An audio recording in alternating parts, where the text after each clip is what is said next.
Let's bring him in. He's the culture blaster. He watches movies, listens to music, hips us to what's going on around town, and he comes on a rainbow.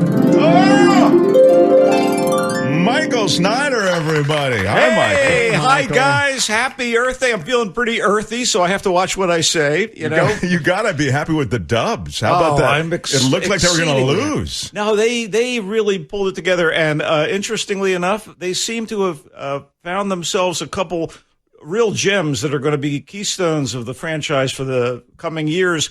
These guys drafted Steph Curry, Draymond Green, Klay Thompson, and now Jordan Poole, and waiting in the wings. I've seen him. He's like a dynamo. He's like a tornado on the court. Jonathan Kuminga. Oh, Lordy. Yeah. I'm happy about the Dubs' future, and I'm hoping they take it all the way this year. They do have the horses, and, you know, with a couple of breaks here and there, we may be seeing some celebration. Oh, that'd be so great. That would be fine. By the way, you know, it's that week. It's how was your 420, Mark? We did a whole, we had the guys who created 420 here on the show. Oh, cool. Yeah, it was very cool. They was created right in San Rafael. When you asked where my weed smokers at, they went right here. We're right here. Yeah, that's right. We're still. Where are my weed smokers still at? here. We're still here. It came so close to Easter this year that there were numerous reports of people smoking the grass that comes in Easter baskets. Oh, I get what you're doing there with the grass and the grass. Yeah, very before fun. we go any further, Yes, I know it was a couple days ago, but I will still offer the traditional 420 Colombian blessing. May your edibles never get stuck in your throat. Wow. Straight up, right in, no problem. Okay. Wow. Movies, my friend? Yes, please. All right, so starkly beautiful, imbued with the magic and mysticism of Norse mythology. Right out of the chute, imbued is totally a ding word. Oh, my God. It's so dingable. Go ahead. Pretty violent, and unlike most of what makes it to the multiplex these days, The Northman is spectacle in the best way from the idiosyncratic but expert screenwriter-director Robert Eggers. This is the guy behind the incredibly disturbing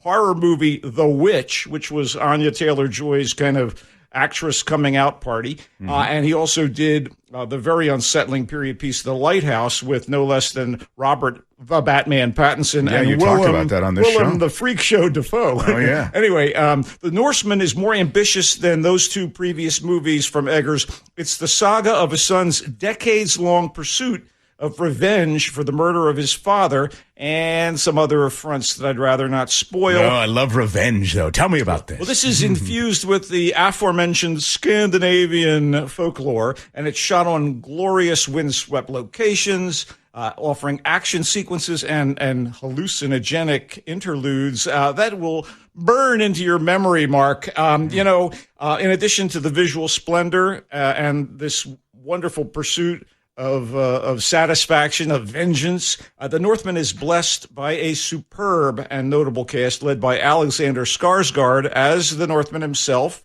He's Amleth, kind of like Hamlet, but Amleth, a veritable Viking prince on a mission. And you also get Ethan Hawke and Nicole Kidman as Amleth's parents, as well as Anya Taylor-Joy, Willem Dafoe, Klaus Bang, who played Dracula in a wonderful 3-part BBC revival of that mythology. So they brought back a lot of the cast, or some of the cast from The Lighthouse, and they added some people. Well, and The Witch. And also, guess who's in this thing? Björk. And I think Björk she is probably contractually obligated to appear in the movie, or the government of Iceland wouldn't have let them shoot there. I think you've got to take Björk. But did you like it, Michael? I'm unclear. liked it very much. Okay. I am gushing for. You're not even. I love this film. I imagine that all of these people relish the chance to work with Eggers, and then Taylor-Joy and Dafoe. This is time number 2. The Northman is a remarkable accomplishment, and one that truly benefits from its immersive big screen showing in a darkened theater, and that's where you can see it for now. It may be gory and dark, but as things from that part of the world go, it's easier to swallow than Lutefisk. Okay, I'm sorry. I shall not damn it with faint praise. By Odin's beard, it's a triumph. The Northman, it's in theaters. Oh, my God. All right, yes. I love The Northman he loves, it's in theaters. What's next? The unbearable weight of massive talent. I was telling everybody I saw Nick Cage on the Kimmel Show. Right. And he was charming and honest and great, and I'm hoping this movie is good. It's a meta celebration of this master of acting with a lot of roots in the Bay Area, by the way. Nicolas Cage is part of the Coppola family. Oh, sure, of course. And he is at times a scenery chewer par excellence, but he's also somebody whose ability to strip his emotions bare on screen and someone who may take his craft seriously, but he isn't afraid to poke some fun at himself and at this sprawling filmography he has. You've heard of the full Monty. Well, this is the full Cage. This is the full Nick. In the movie, which is directed with verve by Tom Gormican from a script he co-wrote with Kevin Etten, Cage plays a somewhat fictionalized version of himself, a guy who has delivered Oscar-worthy performances but loves to work so much that he's willing to do some, I will call it less than blue ribbon fare, as long as he's given the freedom to do his thing, no matter how unconventional. Is that in the movie, or you're making that point about Nick Cage? No, that's the character character in the film. Okay. This is Nick Cage. Of sorts. Okay, got it. Okay. He's in a fallow period in the movie, and he's in debt. So complicating. Fallow is a ding word. Okay, complicating matters. He wants to impress his teenage daughter, who lives with his ex-wife, both of whom seem to kind of barely tolerate his off-the-wall perspective on life and this ever-fluctuating career. He's looking for his next chance to do something special, but his agent can only line up a kind of embarrassing gig. He's been offered $1 million to attend the birthday party of the self-proclaimed biggest Nick Cage fan in the world. This is in Mallorca, Spain. All expenses paid. The only catch is that the fan, played, by the way, to a fairly well by Pedro Pascal from The Mandalorian, is part of an international crime family. The That's plot a great thickens. premise, though. That's a great premise. I know. So Pascal, he's great here, and he has fantastic chemistry with Cage. Their scenes together are extremely funny. And in addition, via the wonder of de-aging technology, Cage plays a younger version of the actor himself who haunts the older version and provokes him. And there's clips and dialogue and Easter eggs. They invoke much of his career. If Being John Malkovich was a buddy comedy crossed with an action picture and maybe spiced with a pinch of showbiz celebrity satire, kind of like Curb Your Enthusiasm or Call My Agent, it would be the unbearable weight of massive talent. And frankly, after you watch this, you will never think of the family film Paddington 2 in quite the same way again. This is in theaters right now. Wow. You liked it. Good. I'm excited to see it. It feels very John Malkovich. Here's another one. John Malkovich. Here's another one. I can't believe this. It's a trifecta. Three movies I loved. The Duke, which actually was part of the mostly British Film Festival here in town, is a wry, built to please, quintessentially British film Quintessentially is a ding word. co-starring the invariably excellent actors Jim Broadbent and Helen Mirren. Brett, you got a question?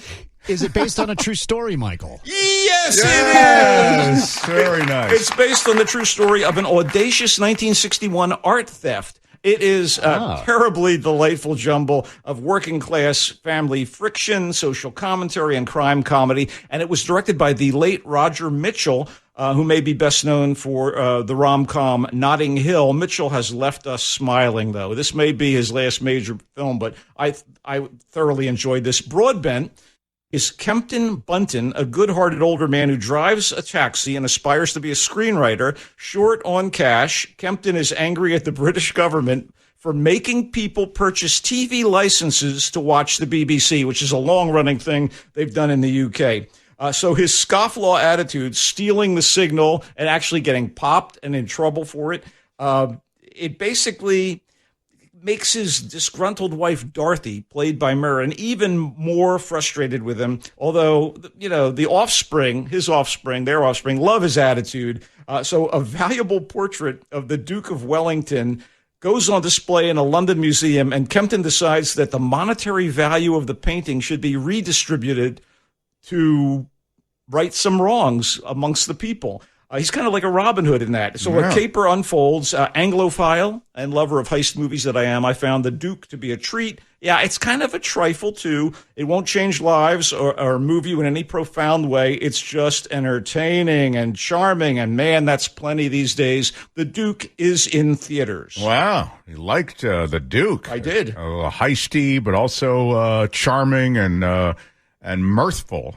You like the unbearable weight of massive talent with Nicolas Cage. I'm excited to see that. Very feels like a kind of being John Malkovich-ish. But and then Northman he liked for different reasons. Michael liked the dark, moody, the filmmaking here. I feel as though you really like that, and the performances. One more film, less on the horizon, kind of something that could fall through the cracks but shouldn't. Dealing with a darker period in history than The Duke. The animated movie Charlotte does a lovely job of examining. It looks at the life of Charlotte Salomon. This was a German Jewish girl growing up in Berlin during the 1930s. Yikes, right before true hell breaks loose in the world. And Charlotte, who aspires to be an artist and has raw talent, she's in the wrong place at the wrong time. She does escape to the south of France as anti-Semitism threatens to end her way of life there and threaten her family. But as she learns more about her kin's history and unexpected tragedy strikes, she decides to furiously document her life story in paintings. And the voice talent here is top-notch. Keira Knightley is the voice of Charlotte. Brenda Blethyn and, Jim Broadbent, him again. They voice her grandparents. Eddie Marsan and the late Helen McCrory from Peaky Blinders voice her parents. Plus, you get Mark Strong, Sam Claflin, Sophie Okonedo. It's directed by Eric Warren and Tahin Rana, I guess that's his last name. Anyway, it uses a lot of Charlotte's artwork as inspiration and in the context of the story. It's a Canadian-French-Belgian co-production, but the story told here in English is one that bears retelling as part of our mandate to never forget what autocracy and totalitarianism did and can still do if allowed to flourish. Charlotte is not a great film, but it's definitely worth people's time, and as animated movies go, it shows what the medium is capable of. It's in theaters as well. Yeah, I saw the trailer and it looked and it's as you say, it's a true story. Charlotte Salomon, interesting. So you have a lot of movies this week. It seems as though you liked all of them. I did. I hate to do that, right? I'm supposed to be kind of I'm not the Will Rogers of film critics. I never saw a film I didn't like. No, I'm not that guy. I'm really not. And you have two films that are based on true stories or have true elements, essentially, right? Those are specifically designed to please Brett. Thank you. Brett has had an effect on your reviews, I think, Michael. That's quite Thanks, Brett. Yeah, so, I've reached out. I'm going to spend the weekend watching the new season of Russian Doll on Netflix. I don't know about you guys. Natasha Lyonne and this wonderful bizarro fantasy in the first season. She's trying to. She thinks she's dying. Every time she dies, she comes back to life and repeats things a la Groundhog Day. Second season's supposed to be different. I'm very excited about Russian Doll Series 2 on Netflix. We watched Severance. It was slow and a kind of really a downer. Yeah. I'm sorry. Yeah, you agree, Brett? Yeah, I agree. I wasn't a fan. I thought it was brilliant. It was like Squid Game meets The Office. But much slower. I mean, it just is, I don't know what's happened. But